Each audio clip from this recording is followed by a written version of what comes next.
back to my No Name YouTube channel and another COVID-19 Bali update. Today is August 27th, I think, 2020. Could be 28. It's 27 or 28.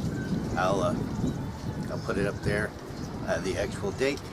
And so what do we have today in Bali? Well, in Bali we have 194 confirmed cases. It's been going up but slowly. 81 patients recovered, 4 deaths, and 108 people that are under observation. And in the country as a whole, we have over 9,000 cases, I think 9,080, and 765 deaths. A high number of deaths, and according to a report that Reuters has done, and I'll talk about that in the weekly news around Bali and Asia report in a couple of days. According to that report, there may be as many as 2,000 dead, but I'll talk more about that later. So let's stick with Bali. So we've got 194 confirmed cases, pretty low. Most people think so. Why is it so low? Well, there's all sorts of different theories about this. The heat, the humidity. Balinese have some special kind of immune system because we have so many diseases here that people go through. Luck, religion, you name it. There's been an explanation, not from any doctors or scientists. These are just the YouTube and Facebook and Twitter doctors. So we don't know. It would seem that there would be more, considering how many tourists we had here at the start of this, and especially we had a lot of tourists here from Wuhan just at the time things were breaking out in Wuhan. So why? Another one is underreporting. People not going to see the doctor when they're sick, like me and my wife, just taking it, in her case, as normal flu, in my case as pneumonia. A lot of Balinese won't go to the doctor unless they absolutely have to because of cost or inconvenience. So there's a possibility that people have been sick and they've recovered, and they didn't know that they had the virus. And then testing. We just have not done testing in the country as a whole. Indonesia is still way down. We're quite a bit up from what we were a few weeks ago, when I think it was at 22 per million. Now it's somewhere around 240 per million. So as we get test kits in, more testing is being done. But testing needs to be done, and we'll get a better idea. But for the time being, the government is saying that the cases we do have are imported cases. Very few local transmission. The imported cases being the overseas workers who are coming home, mostly, and they continue to be quarantined when they get here for 14 days in government facilities. And so that's that. It could be a lot worse. But still questions. We're still keeping an eye on things, but Bali is still, it's not, I wouldn't call it a lockdown, but a slowdown. There are still Restaurants open. Some restaurants are open. They really shouldn't be for in dining. In some cases, the local authorities have been closing them down forcibly. But I know a number of foreign-owned restaurants are still doing in-service dining. But most are doing takeaway or delivery. The Badung Regency down in Denpasar has extended its closure of all public facilities, parks and beaches, recreation areas until May 29th. So that's another month. Schools are still closed here. My granddaughter's still at her parents'. I really like her to come home, doing schooling with them there. And the streets are pretty empty. And of course, this is Ramadan. We've been a few days into Ramadan now. And so the Muslim population is pretty quiet normally during Ramadan, during the daytime. It's not like in some countries, Saudi Arabia, where people sleep all day and stay up all night. People actually do go to their jobs, even though they're fasting. But it's generally a laid-back time, and so that's what's going on right now. It's really quiet during the daytime. Personally, I'm getting a little better. I still have a cough and pneumonia, but as the weather gets better, less rain, although it looks like it's going to rain over there in a little while. And according to Bali's deputy governor, Jakarta Oka Sugawati, he says that Bali has been one of the hardest hit regions in Indonesia because, and he gives, his figure is 60%.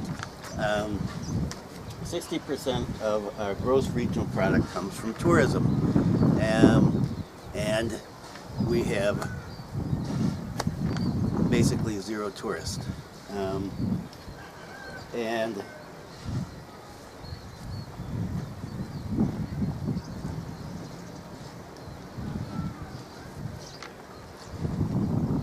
we've seen almost a 100% drop in tourism. The only tourists that we have are the people that could have, should have gone home and decided not to. There's some of them here, and then of course a lot of the people foreigners that live here on a permanent basis, like me, are still here. But the tourism industry is out right now,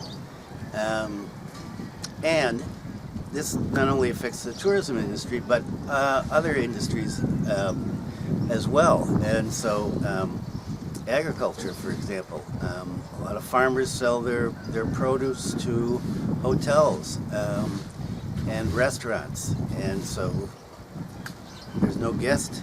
They're not saving, they're not selling, and a lot of this food is going to rot, and so tough times for everybody economically here. The government, NGOs, local and foreign, private citizens, businesses contributing to funds and programs for the hardest hit in the population. Despite the grim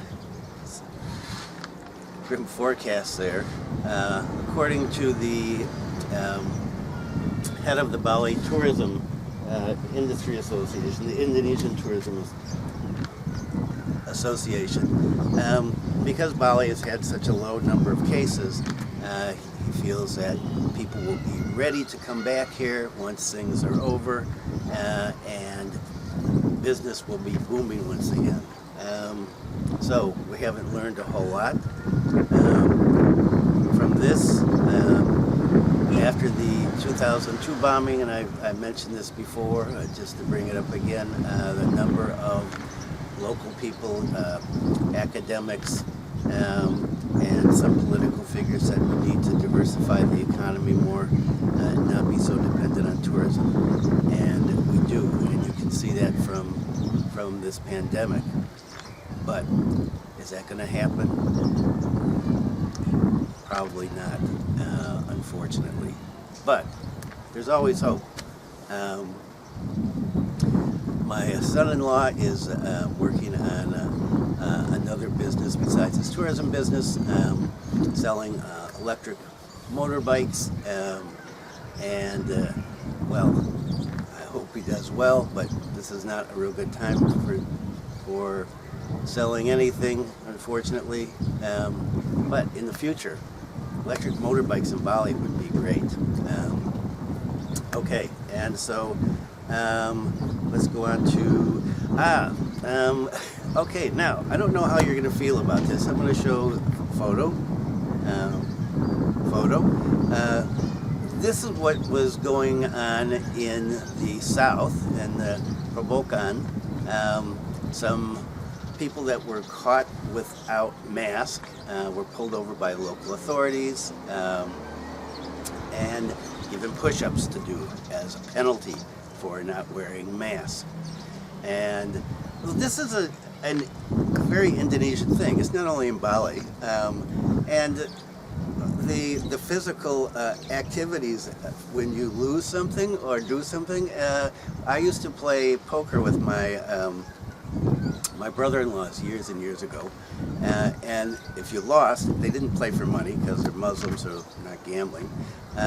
You had to do, what did we do? Like if we did jumping jacks, sit-ups, and so this hit social media, and well, some people outraged. Foreigners love saying things like barbarian and backwards in the Middle Ages, but there are Indonesians also negatively commenting and people positively commenting. Well, why don't they fine them? Personally, I'd rather do the push-ups than getting fined. So this is one way that some punishments are being handed out in Indonesia. I don't know if you agree with this or not. You can leave a comment. Just don't be stupid about it. And what else? Well, a recent teleconference with the governor was congratulating the Bali Covid-19 task force on doing a good job, and people are beginning to are accepting the returned workers now. There were some demonstrations about having them come back into the community at facilities, quarantine facilities. Apparently there are no reports of that happening. Now people are being accepting. They understand more about how the virus works and the procedures that the government is taking to deal with the situation. And the returners are being better about accepting the quarantine. There were cases of people escaping from their quarantine facilities and going home and having to be rounded up by the police, but that's apparently getting better now. And so that's about the situation here. Oh, and I guess the last one, surfers are still complaining about not being allowed to go surfing and coming up with plans. The government should be out and they can monitor the beaches. Why should the government have to put people out to monitor the beaches so you can go surfing? Just put up with it. It's not going to last forever. Other people are giving up things as well. Everybody's giving something up. Go along with the program. Quit whining. Okay, and so that's about it. It's been another beautiful day. This is Tuesday. You know, the weather's good. It's cloudy, like I said, to the south. You can see over here. Oops, I'm not turning. Yeah, a little cloudy over there in the south. But otherwise, it's great. Up here on the roof, there's a nice cool breeze. Birds are up here. I need to do something with my plants. I need some potting soil, but I'm not going to do that until everything is back to normal. We get some new potting soil, some new plants. Now that the rainy season is almost over, we can take care of things again. During the rainy season, a lot of the plants get trashed because of the heavy winds, the heavy rain. There's so much salt in the air. And so that's about it. Stay home, stay safe, be kind to someone.